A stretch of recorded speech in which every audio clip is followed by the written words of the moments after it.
السلام عليكم ورحمة الله وبركاته. أهلا وسهلا بكم في حلقة جديدة من حلقات قناة التصوير المصري. معاكم أحمد فتحي وحلقتنا من سلسلة سؤال في التصوير. وعندنا سؤال النهاردة، بس قبل ما نقول السؤال صلى على النبي كلنا.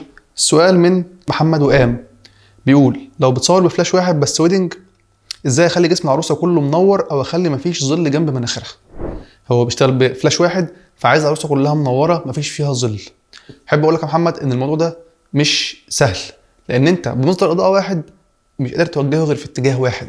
الحل الوحيد عشان توصل للي بتقول عليه ده انك تخلي الفلاش متسنتر في وش العروسه او في وش العريس والعروسه، ان يكون الفلاش في وشهم كده زي ما الكاميرا في وشي دلوقتي.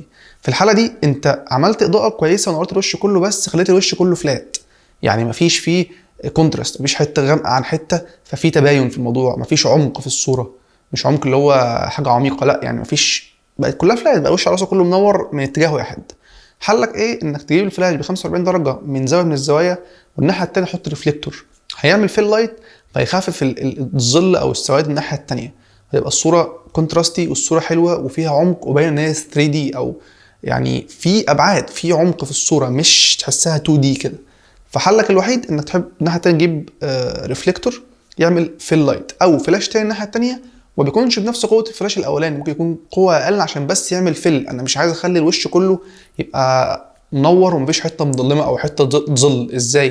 ده حتى بتصوير البيوتي اللي بيكون اندور معاهم معدات اضاءه قد كده بيبقى فيه ظلال في الوش حتى لو خفيف، عشان تبين ان في دايمنشنز، في ابعاد الوش، الصوره دي مش 2 دي، لا تحس ان الصوره 3 دي. يا رب اكون وصلت لك الاجابه اللي انت عايز تسمعها، ويا رب تكون استفدت معايا. ولو اي حد عنده اي سؤال سيبوه لي تحت الفيديو او تحت اي فيديو من سلسله الاسئله دي، هجاوب عليها على قد ما اقدر. وسلام.